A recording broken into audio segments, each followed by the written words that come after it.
Draw yourself a triangle or picture a triangle, and at the top of the triangle, just put the words love God. And then at the bottom left-hand side of your triangle, you might want to put love your neighbor. And at the bottom right-hand side of your triangle, you might want to put love yourself. I want to talk a bit about my story this morning, and my story comes into those three parts of the triangle, and particularly begins with loving myself. That might feel a bit odd, might feel a bit strange. We're very used to thinking about other people and less about thinking about ourselves. But my running story, because obviously that's what this morning's about, and that's why I'm wearing my London Marathon t-shirt from 2 years ago when I completed the London Marathon. My story is about how God reminded me of the value of loving myself so that my love for him and my love for my neighbour might increase. So here's the story. Probably about 4.5 years ago, Margaret, my wife, joined a running club. And the running club helped her to go from being a non-runner to just about running 5 kilometres. And not only did she kind of enjoy the running, I wouldn't say she relished it, but she knew it was good for her.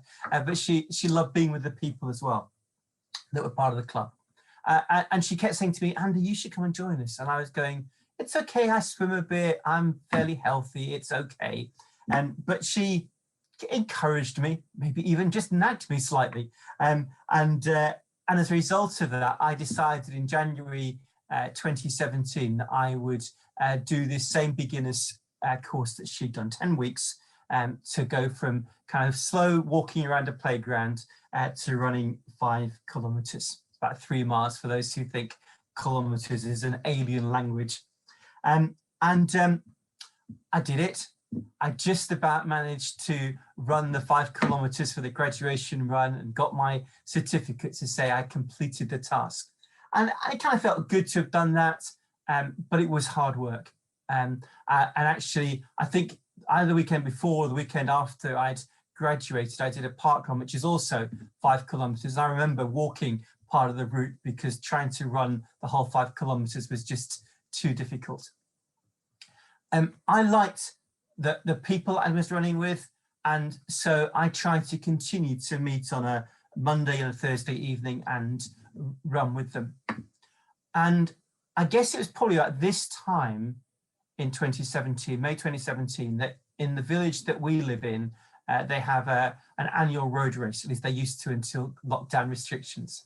And the road race was 5 miles, 8 kilometres. And Margaret and I thought, well, we live in the village, we're kind of runners, let's enter. And so we both entered, and I think both of us said, if we could do this in less than an hour, that would be quite good. Well, I managed to do it in 52 minutes. I think Margaret did it in 55. And there was a moment in which I suddenly thought, perhaps I can run. Perhaps there is something about this thing that actually I can do. And it's like a switch flicked. And I went from almost from a beginner, somebody who was unable to run or struggling to run, to somebody who kind of enjoyed it and kind of liked it. And so over the last 4 years, I have continued to run, sometimes by myself, sometimes with others. Because I guess I need some motivation in my running. There have been some targets. Some have been targets I've set for myself. Others have been runs that I've entered. So I've done a few half marathons. I think I've now done 4 marathons, including the London Marathon 2 years ago, where some of you may remember I was wearing an apple and ran for charity wearing a very large apple. It was quite hard work and quite difficult. And over those last 4 years, I guess I've run something like 6,000 kilometres. This year I'm 60 and I'm trying to run my birth year in kilometres, and I'm kind of ahead of schedule. I had run 800 kilometres by the end of April. Yesterday morning I was out and ran I think 11 miles before breakfast yesterday morning. So I'm enjoying it. It's something that's been good for me. Why?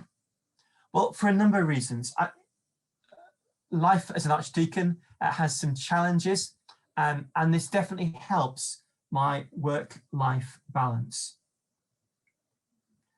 Either early in the morning or at the end of the afternoon or sometimes in the evening, just being out and running brings some balance to my life. And I guess just like Jenny's creativity brings her a different perspective, a different kind of understanding of life, then running does that for me. I couldn't possibly paint or draw or do something creative with gold, but it's my way of rebalancing life.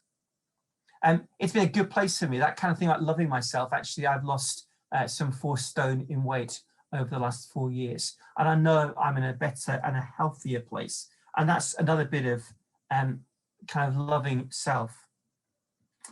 The Hebrews 12 passage, which some of you know is quite a passage I go back to fairly frequently, talks about us throwing off the things that hinder, the sin that so easily entangles. It talks about running with perseverance. And I guess part of my story has been how that's been part of me. I've had to look at the things that I have to stop doing in order to run, getting that balance right. And there definitely has been that living out running with perseverance. It's not always easy. When it's raining, when it's cold, when it's dark, when there's something on television, when I just want to sit down and not run, it's taken effort to get out there and do it, whether it's been training for a particular event or just knowing that running has been good for me. For me, it has been that loving self and making sure that I'm in a good place so that I can do the things that I'm called to do. But those other 2 bits of the triangle do come into play as well. My running club is the community of people I meet with regularly who are outside the church. You might imagine that as an archdeacon, I spend quite a lot of time around church people, around clergy, and around people in church. And it's been really important for me to find places of connection that are outside the church community. Some of you know that a few years ago, I ran Ashburnham Place, the Christian Conference Centre, where Crystal is at the moment, down in East Sussex. And again, when I was there, I had to make some very deliberate choices to make sure that I wasn't just in a Christian bubble, but that I was meeting those who were not Christians. And my running club has been really important for me to do that.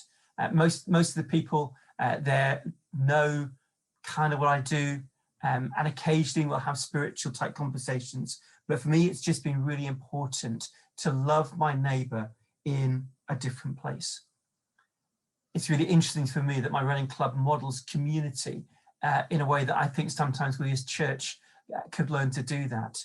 There's incredible affirmation. Our Facebook group, which is a private group, is just amazing at cheering people on, encouraging them, whether they've struggled to run 3 kilometers or whether, like a friend of mine, they're about to run 10 half marathons in 10 days. Crazy.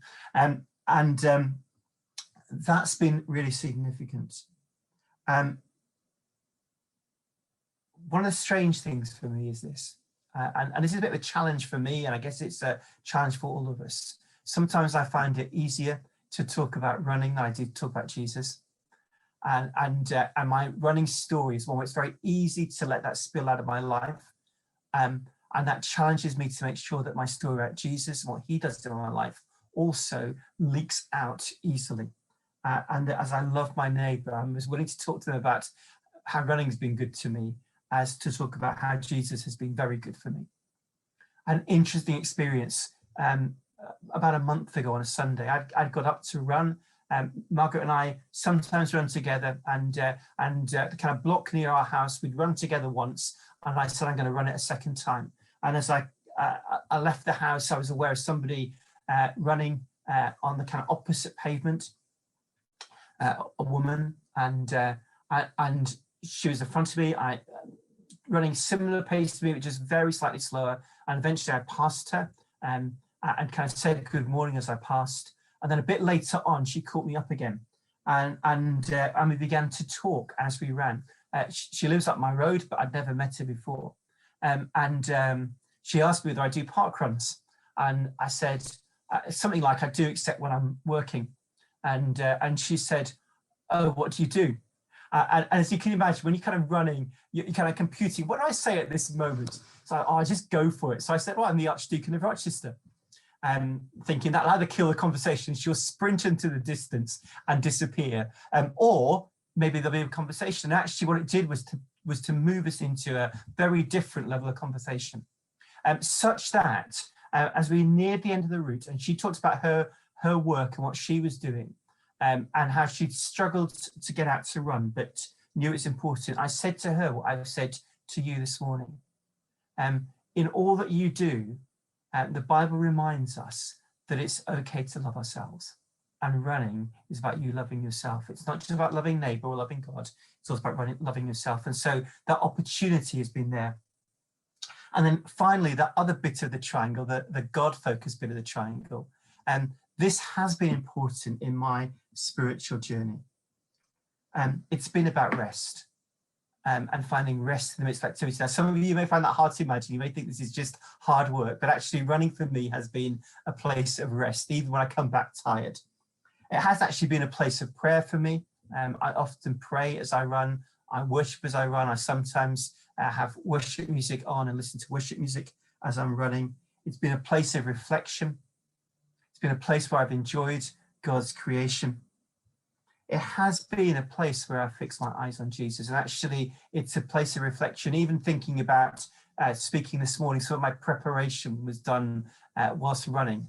And very often my thinking happens whilst I run. If you look at the shelves behind me, there's a shelf now of running books. And that wasn't there a few years ago, but there are some books on running. But just like the reading that Anna brought this morning, reading about running isn't enough. And the story of the wise and foolish builders says that both the wise and the foolish builders knew about God's word, but only one put it into practice. And I guess for me, this has been about putting into practice the things that I think have been important for me. Now, running may not be your thing. I totally get that.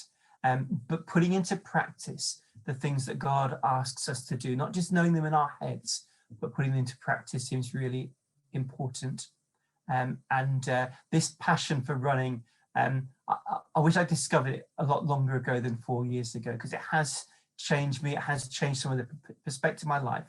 It has helped me to be in a place of loving neighbour better. It has helped me to be in a place of loving myself better, but actually it's also helped me encounter God more. Should we pray? Lord, show us how we use the gifts that you have given us, that we might be more and more the people that you want us to be. A people who, yes, love you. People, yes, who love our neighbours. But a people too who appreciate that in you we are fearfully and wonderfully made, and that we have things to give and things to share. Lord, help us, we pray. In Jesus' name.